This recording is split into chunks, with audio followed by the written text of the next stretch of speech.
preparing for the eventuality of that default, whether it's a hard restructuring or not, in terms of the EFSF potentially levering it up, and a number of other plans, at least, that have gotten some lip service of late, whether they actually happen. Are they, in your opinion, things that can be done to so-called put an airbag, if you will, to cushion the fall within the financial system in Europe? I think there are a few things they can do to delay it a little longer, but when you look back to that much heralded press conference between Sarkozy and Merkel, going into that press conference, Sarkozy was out almost every day prior to the conference saying we need to double the FSF, we need to triple it, we need to make it so much larger so that we can recap the whole banking system. If you remember, in the press conference he said, no, I think it's appropriately sized. Because one of his advisors must have tapped him on the shoulder and said, you realize if you double or triple the size of this, that the look-through to France's sovereign position will force a significant ratings downgrade. So he abandoned this. Explain that to people who may not understand what you're saying. The look-through to their sovereign position may force a downgrade. Well, but basically, if you're going to make an additional commitment to another bailout facility, and then you're on the hook for more sovereign debt. And so your sovereign debt position grows, or your contingent liability position grows, and therefore the ratings agencies look at that and say, well, you just took on more debt yourself. So when you think about the EFSF, and this is one thing that we talk about internally at our firm a lot, how does it exactly work when, let's say in the first EFSF bond issuance, you have Portugal, Ireland, and Greece as recipients, and everyone else is a guarantor.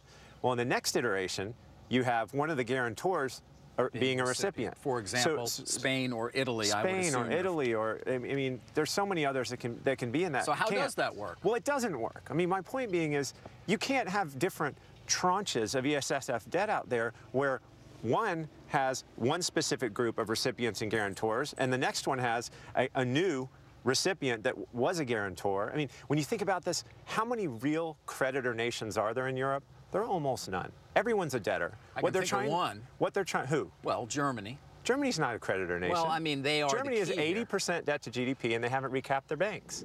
We hold them out to be this island of fiscal solitude, and they're not. Right? Germany has defaulted twice in the last 100 years.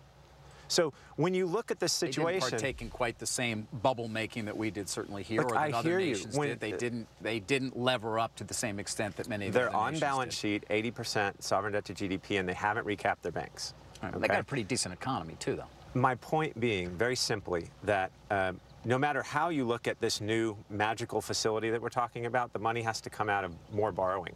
So we're trying to add more debt to a leverage problem. Crisis. And now we're talking about levering the new debt to solve a levered debt problem. And when you think about it just practically, when you issue this bond and you have recipients and guarantors, and you have guarantors turning into recipients, it breaks down. So the circular reference is what ends up breaking this situation down. And I just don't think many people have thought that all the way through. So where do we go from here? You know, in terms of global leverage, of course, which continues to go up, the socialization of losses that we took in the 08 period, certainly here and in Europe as well, have ballooned those public balance sheets, as you say. Right. If more debt doesn't solve a debt crisis, what is going to solve a debt crisis? Well, I mean, you have to restructure the debts. So when you look at the world, this is really important. From 2002 to 2011, global credit market debt, so that's sovereign debt, consumer debt, and corporate debt, so you had all the debt that's out there, has gone from 80 trillion to 200 trillion. It's grown at 12% a year. Real GDP globally has grown at 4% a year. So debt growing at 12 and GDP growing at 4 doesn't work for very long.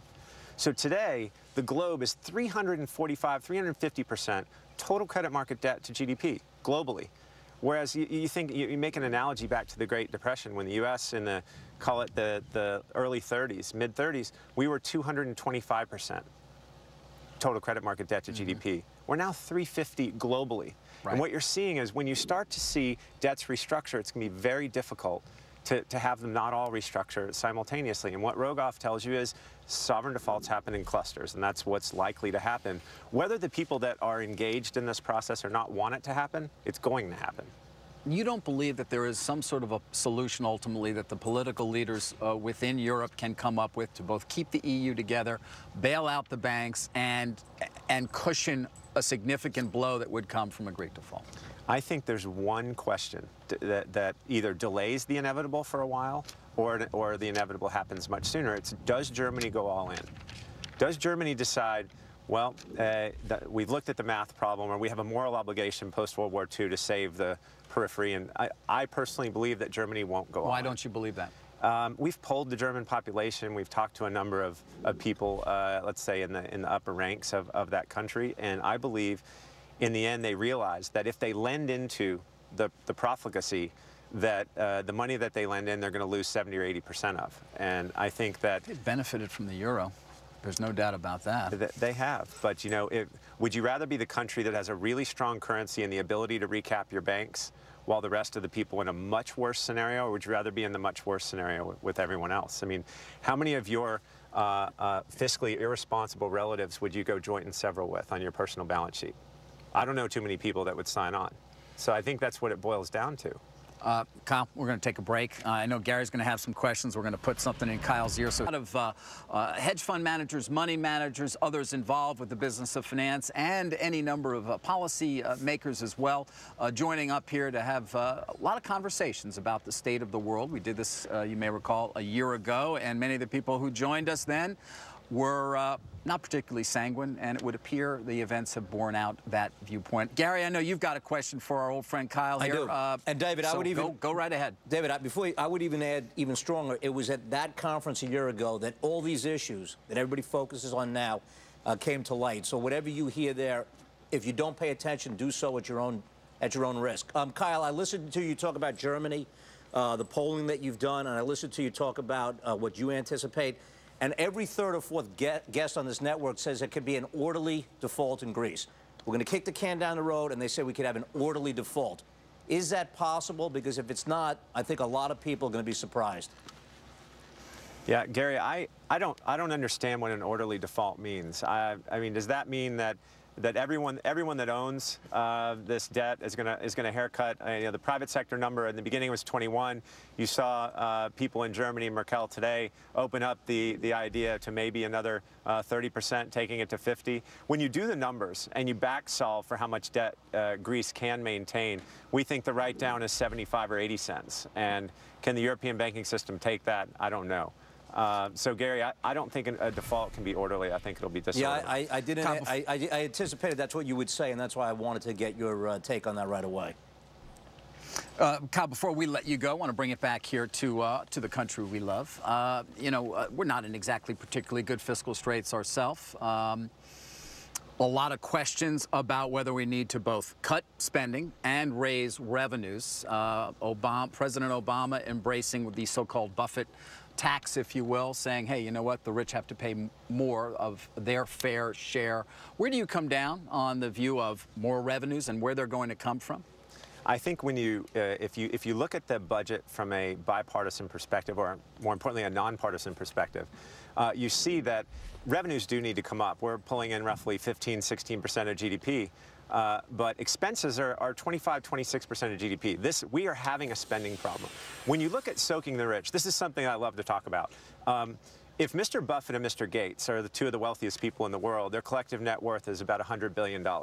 So put things into context. If Buffett and Gates were to write a check to the U.S. federal government for their entire net worth, we'd have October covered. So who are we going to go to for November? Let's think about the Forbes 400. Let's confiscate the wealth of the entire Forbes 400. We might balance the budget for 2012, then what are we going to do in 2013? Right, but I don't think anybody's talking about confiscating the entire wealth You have to put it into perspective. But you've got to do both, don't you? I mean, is there a way to not raise revenues at all, as the Republicans say, no new taxes whatsoever, no increases, and only cut? It is, I mean, look, you could do that. But what's the right mix, right? The right mix is very simple. You have to raise some revenue, but it can't just be from the rich. The point I'm trying to make is it just doesn't matter. If you took all of their money, you couldn't even balance it for a year. So then what, right? If you took all of Buffett and Gates' money, you couldn't balance it for a month. So the belly of the population has to be taxed, and you can't be an ideologue, right? You have to compromise on both sides. Well, that's the problem in some ways, compromise on both sides. Kyle, so much more to talk about, but we want to get to Steve Tannen.